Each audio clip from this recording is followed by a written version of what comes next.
It was an ordinary winter morning at Ted Stevens Anchorage International Airport, where the crisp Alaskan air carried the faint hum of jet engines and the promise of routine departures. Passengers bustled through the terminal, their breath visible in the chilly air as they sipped steaming coffee, checked luggage, and made their way to their gates. At Gate 42, a Boeing 737-800 stood poised on the tarmac, its sleek exterior reflecting the pale morning sun. To the untrained eye, it was just another flight, one of thousands that departed Anchorage each year. But beneath its polished surface, an unseen flaw lay dormant, waiting to transform this unremarkable journey into a harrowing saga that would echo from the Alaskan wilderness to the halls of Washington, D.C. The weather that morning was a pilot's dream. Clear skies stretched endlessly over the rugged Alaska range, with only a few wispy clouds dotting the horizon. The forecast promised smooth flying all the way to the flight's destination, Seattle. Passengers boarded with the usual mix of excitement and exhaustion. Business travelers firing off last-minute emails, families embarking on winter vacations, and locals returning home. None could have imagined that their decision to board Flight 214 would thrust them into an ordeal that would redefine aviation safety standards. In the cockpit, Captain Elena Martinez, a seasoned pilot with 18,000 flight hours, and First Officer James Carter, with a decade of experience, ran through their pre-flight checklist with meticulous precision.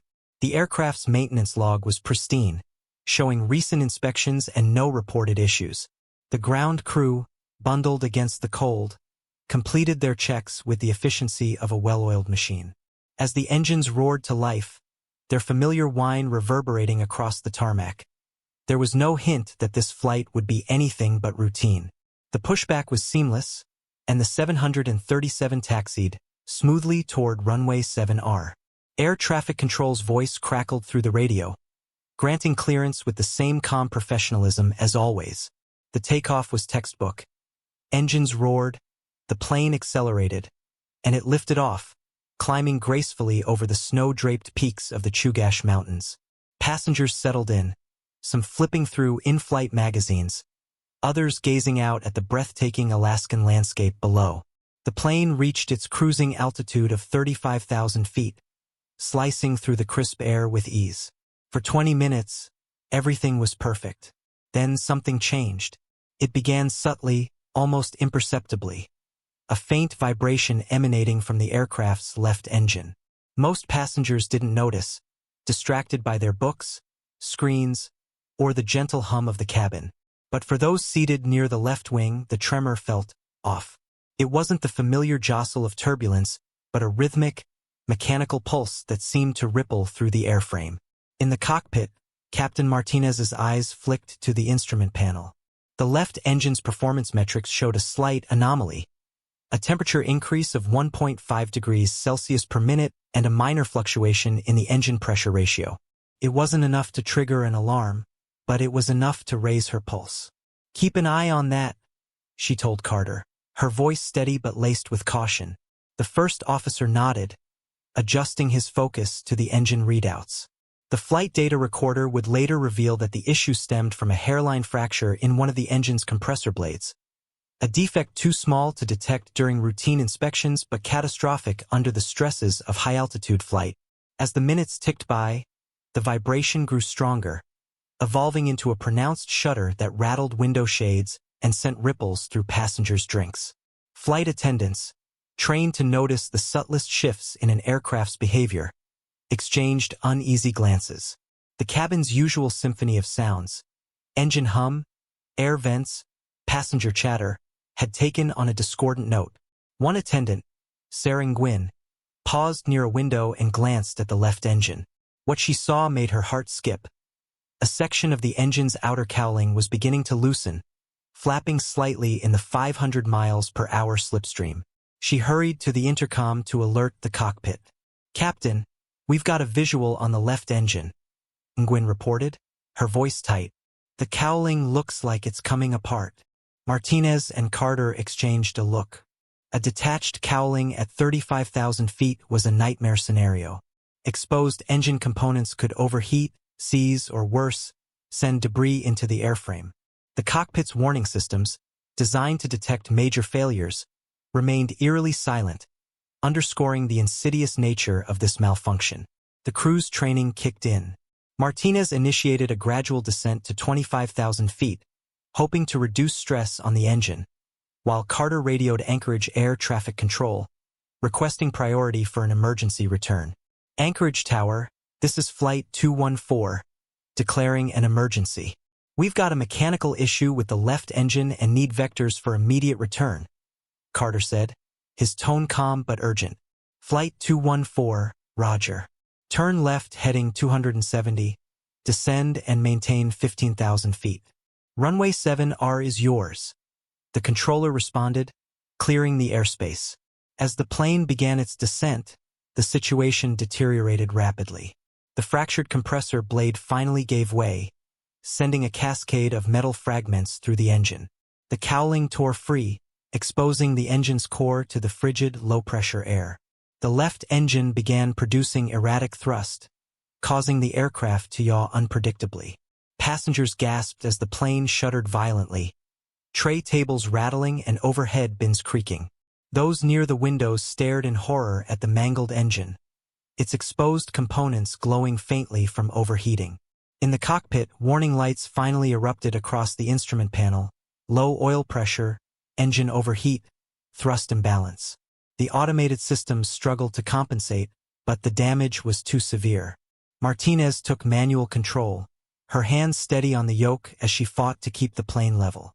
The descent became a balancing act. Too steep, and the damaged engine could fail completely.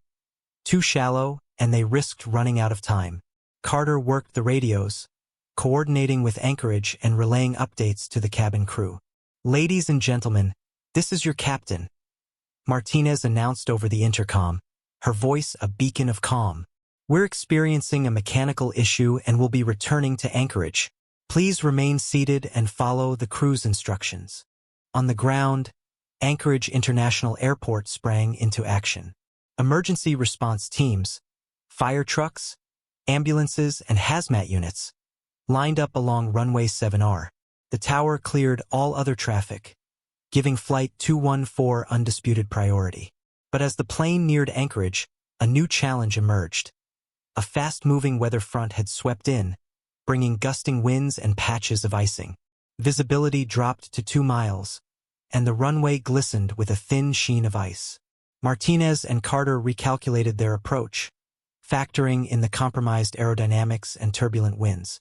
The damaged engine was now barely functional, producing sporadic bursts of thrust that made the plane lurch. The crew's training and teamwork were pushed to their limits.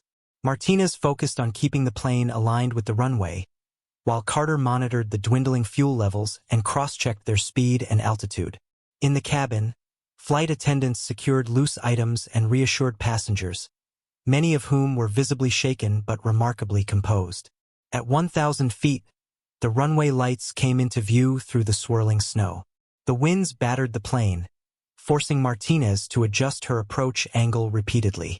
The landing gear deployed with a reassuring thud, but the damaged engine chose that moment to seize entirely, sending a final jolt through the airframe. Martinez compensated with the right engine and rudder, her movements precise despite the chaos. "Brace, brace, brace!" the flight attendants called as the plane descended through 100 feet. Passengers hunched forward, clutching their seats. The runway loomed closer, its icy surface a daunting target. With a screech of tires and a spray of snow, the 737 touched down, skidding slightly before Martinez brought it under control. The plane rolled to a stop near the runway's end, surrounded by flashing emergency lights. Cheers and sobs filled the cabin as passengers realized they were safe. The crew, exhausted but professional, oversaw an orderly evacuation onto the tarmac, where paramedics and airport staff awaited. The incident made headlines worldwide, not just for its drama but for its aftermath. Investigators traced the engine failure to a manufacturing defect in the compressor blade, prompting a global recall of similar components. The FAA and NTSB lauded the crew's skill, using Flight 214 as a case study in crew resource management. New safety protocols were implemented, including enhanced inspections for engine components and improved training for partial cowling failures. For the passengers and crew, The ordeal was a testament to human resilience and the unsung heroism of aviation professionals. Captain Martinez, First Officer Carter, and their team were hailed as heroes, though they insisted they were just doing their jobs.